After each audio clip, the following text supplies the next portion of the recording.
What up everyone, Team Rival here, and I'm bringing back the import overviews. That's right, I don't know how many of you have been with me in the Diglio days. I don't think there's too many of you left over.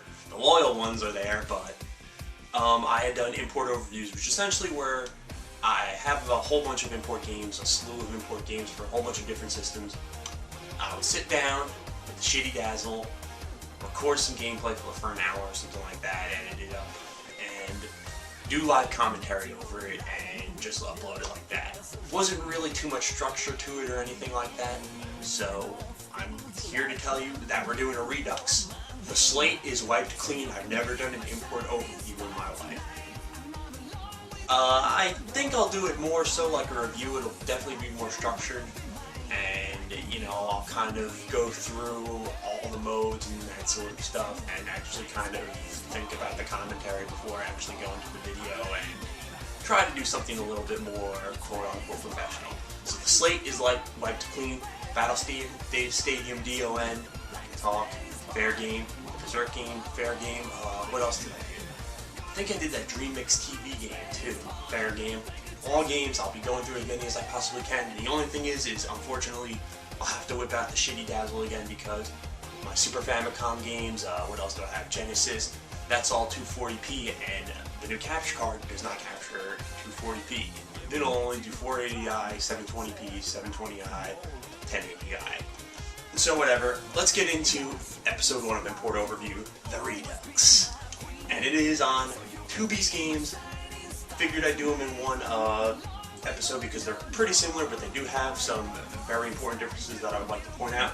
This one is Initial D Special Stage for the PS2, and this is Initial D Extreme Stage for the PS3. They're both the PS, PlayStation, Sony, the best version, which is greatest hits over in Japan. You guys know I'm a huge Initial D fan, and as a fan of the series, these games definitely live up to the anime and especially the manga. And I will tell you why. We'll start out with the Initial D Special Stage, go through that, and then go to Extreme Stage and kind of compare the differences, that sort of stuff, and show, I'll give my final thoughts. If you had to get one Initial D game and it was either of these two, which one would you get? So, let's get into it.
Alright, so getting right into it, Initial D Special Stage and pretty much all of the Initial D games are ports of the arcade games.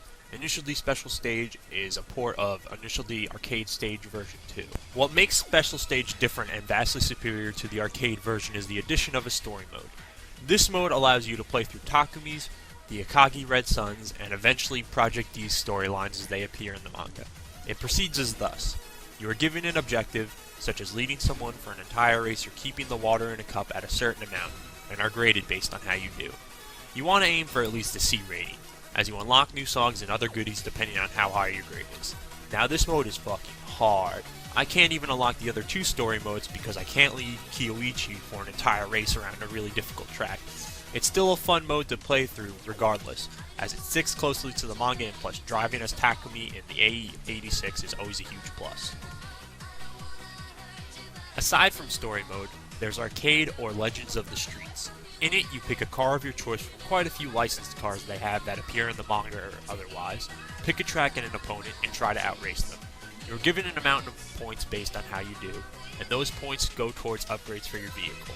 Unfortunately, you can't pick the upgrade, as they are unlocked as you reach a certain point threshold, but given that this game is heavy with the Japanese, I don't think being able to pick my upgrades would have helped me too much.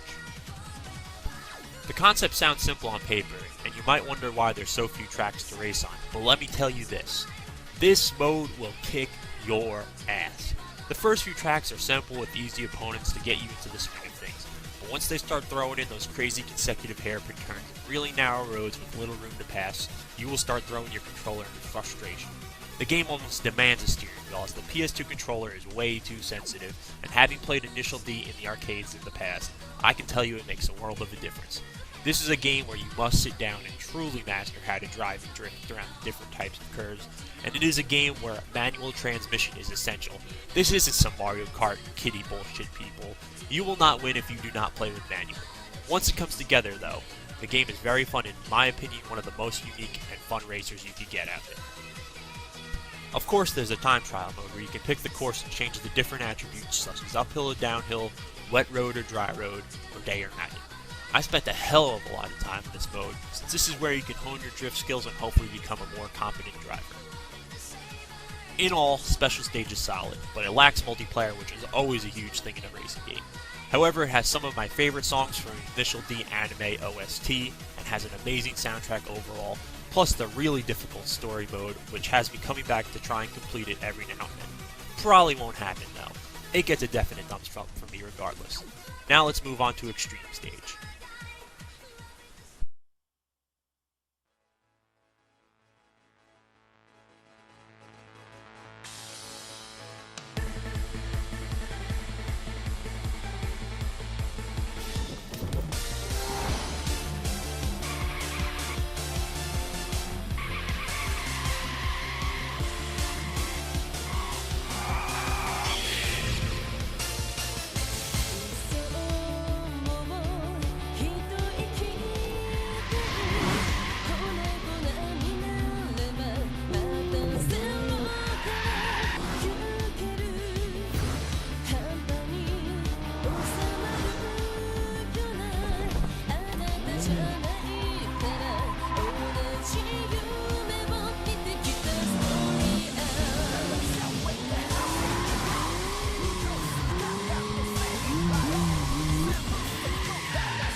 As you can expect, the Extreme Stage isn't too far removed from Special Stage.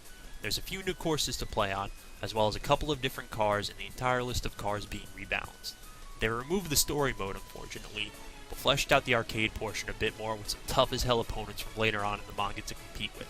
The new courses are insanely difficult, of course, so don't expect that just because there's no story mode that you'll be flying through these courses like you're fucking Yosuke. Now the biggest reason to get this is the addition of an online mode. I couldn't find any matches when I was recording, but in the past I was able to find quite a few. Once you do though, expect to get your ass kicked repeatedly by some Asian fuckers, as they have the blood of Takumi and Bunta flowing throughout them after all. I've versed phone online in the past and it works perfectly and is easy to get going once you figure out how the hell to get through these damn Japanese menus. Another cool addition is they now allow you to create a character avatar thing, whatever the hell you want to call it, fully customize your car and upgrades. There's the completely cosmetic stuff, such as rims, mufflers, and other sorts. Aerodynamic parts, which might increase your speed, but I have no idea since I can't afford any of them.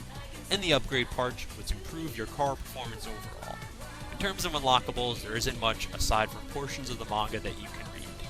I had a pretty beast save file in the past, but of course my PS3 hard drive corrupted recently, so I lost everything and just had to start over. Aside from all of that jazz, there isn't a great difference between Special Stage and Extreme Stage. If you had to pick one, I would say it depends on what you value more. If you want a good story mode to play through, the Special Stage is your choice. I would probably recommend Extreme Stage the most, as PS3 is a region-free and it has online mode and pretty much all the features that Special Stage has. Either way though, each game is pretty damn cheap, as I got Extreme Stage for $40 a while back and Special Stage for less than that. No matter what you get though, I'm sure a true initial D fan will be satisfied regardless. Alright guys, well, that's it for the first episode of the Import Overview. I hope you enjoyed it and actually stuck through it. Like I said, these games are pretty similar. I mean, you're going to get the Japanese drift extreme racing. You know, it's not going to be anything but that. But they come pretty cheap, and they are very affordable, especially for import games. So definitely worth the pickup, in my opinion. So episode 2, who the hell knows what game I'll pick? Who the hell knows when I'll do it? It'll come in time, though. So until then, Team Rival out.